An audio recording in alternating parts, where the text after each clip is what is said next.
It has been a while. It has been a while. He just said that before the camera started. It has been a while. I agree. Yeah. Wide World of Sodas. We're back with soda in hand. Ginger, lime, Diet Cokes. Now, there are a number of fancy, I like to call these the slim guys, right? Slim can. Yep, slim can, fancy Diet Cokes out there, at least in the U.S. I don't know internationally if you got the slim cans or if you're dealing with a different type of can. But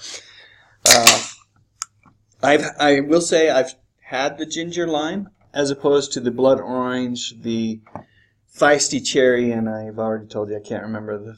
There are 4 different flavors. Can't remember what the other one is right now. But this is my favorite, and I wanted to share it with Scott. See what Scott thinks now. You're going to discover Scott. By the way, this is Scott. Dave. Yep. Wide World of Sodas. Welcome. Yep. But you're going to discover that it's not subtle. Okay. Okay. Are you ready? Well, that's why I was smelling it. It smells like Diet Coke. I can't smell any lime. I can't smell any ginger. Okay. Let's go.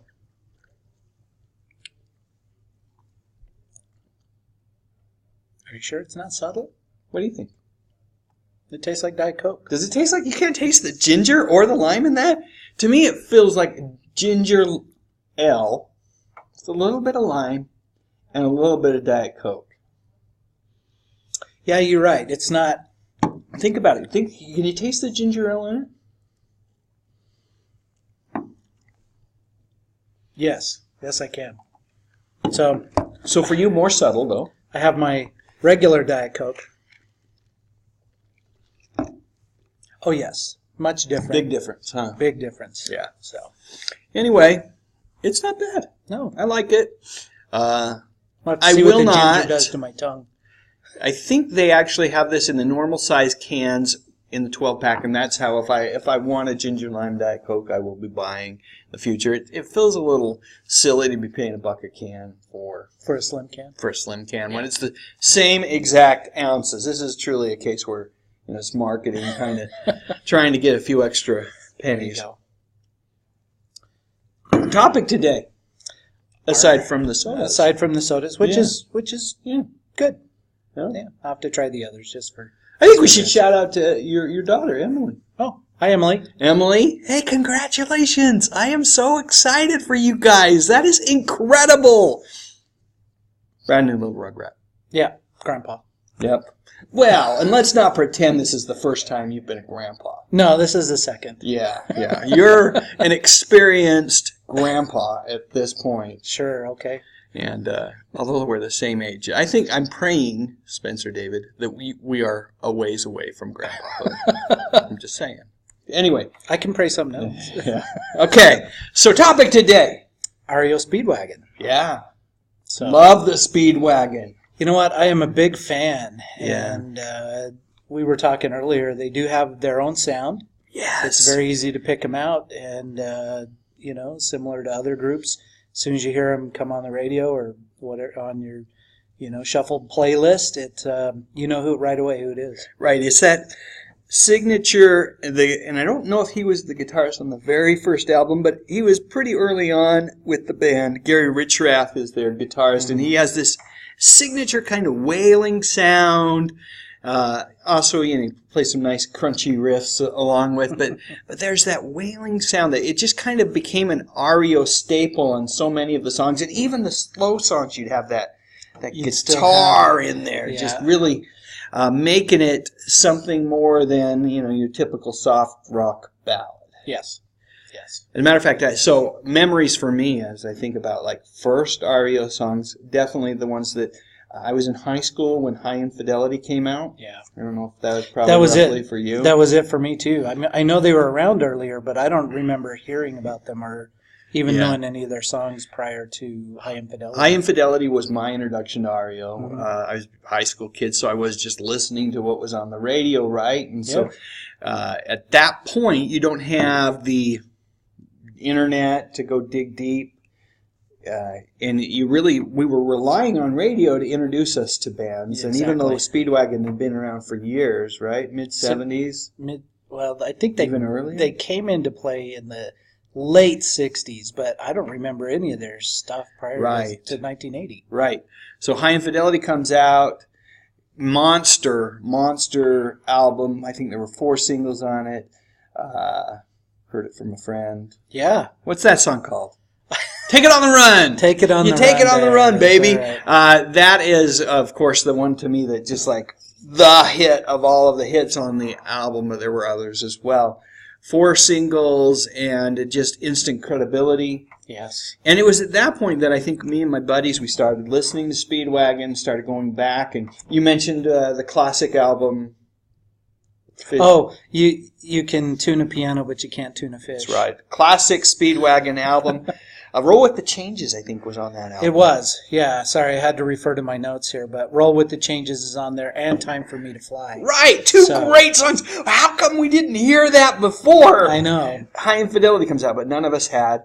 So, back then a band would finally break through, and you'd start then going to the record store and buy all the other old albums and learn about it. So you had 2 great songs, Roll with the Changes, Time for Me to Fly. But for me, and I have to, another shout out to, by the way, R.I.P., I miss you, buddy, Travis Ellsworth. He had the live album, You Get What You Play For. Yep. And on that was a monster version of Riding the Storm Out. Yes. So the original version of Riding the Storm Out, I mean, I've heard it, and it sounds weird to me, the studio version, because it doesn't have Kevin Cronin singing lead. It's Michael Murphy. Yeah. I don't think the same Michael Murphy is Wildfire. I don't think it's Michael Martin Murphy. Michael Murphy is singing lead, and it just sounds weird. I'm so used to that live Riding the Storm Out with the horn at the beginning. Oh, yeah. And it's just a great killer version. And Travis would play that 8-track, I believe, nonstop, because I can remember the clicks in between songs. Nonstop, and Riding the Storm Out was just that is probably, if I had to say favorite Speedwagon song, that is a good one. It really is. It rocks so hard. And I'm with you. I love to hear that one come on the radio, because I swear when it comes on the radio, if I'm in the car, my speed increases by about 10 miles an hour, because you're just rocking out. It's such a great thing. But I mean, still for me, couple of songs in there. Roll with the Changes, always really, really good. But for me, Time for Me to Fly. Yeah. That's my all-time favorite of REO. Has that nice kind of mellowness to it with the acoustic guitar, and then it builds up into this harder rocking song. Of course, post High Infidelity, the band had hits. They actually struggled a little bit in that they were immediately pressed to go back into the studio, create High Infidelity Part 2. Their next album, Good Trouble, wasn't a huge success. I think that was the single, but can you even think about the song? I mean, it's hard to remember that. That's what happens when it's just a money play. The band did go back into the studio later, and of course you got I Can't Fight This Feeling. Yes. I think, a prom standard there. Yes, it is. Maybe a little too mellow for my tastes, but it definitely a great song. And speaking of Gary Richrath, he put his stamp on it as well. You still have the guitar work in there in the background, very much creating that signature Speedwagon sound and personality. Yes. But Richrath, shortly after that, was gone. Yeah, unfortunately, because that was that traditional, stereotypical REO sound, and it's just hard to recreate when you bring in another artist. It's hard to and you really don't want them to do it, right? You want a new artist to be them. You don't want them to, try and imitate somebody else. Yeah. It was drug abuse and issues with, I think there were some control issues. I mean, Speedwagon had been Richrath's baby. They'd actually, interestingly enough, they had an original lead singer, can't remember the name. Kevin Cronin came in. They fired him because the album that he sang on wasn't successful. They brought in this Mike Murphy, and then realized they'd made a huge mistake and brought Kevin back. Kevin, a great songwriter, great songwriting partner with Gary.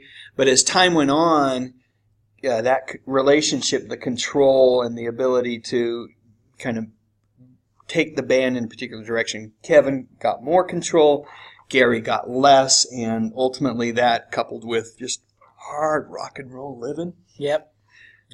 They kicked Gary out of the band, replaced him with someone else who serviceable, I'm sure, but that's quite the word, serviceable. Yeah, I don't want to say anything bad about him because he's in the band still. Yeah, and really, there's got to be something said for reliability and dependability, and kudos to him for coming in, playing all of Gary's stuff, and carrying the legacy forward, because there's fans out there that every year, Speedwagon, I think they'll be here shortly in Salt Lake City. They will.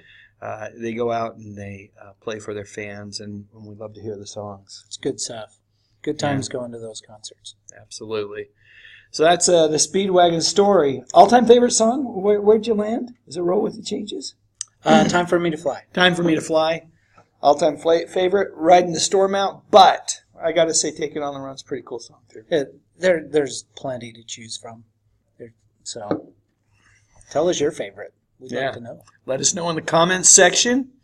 As always, we'd love it if you'd click on that like link and what is a little thumbs up guy. Thumbs up. And subscribe if you haven't. We talk about music an awful lot on this channel. Sometimes movies and TV too, and every once in a while I do something really weird, but mostly music. And some TV and some movies. There you go. So subscribe, but most importantly, as always, thank you. Thanks for watching.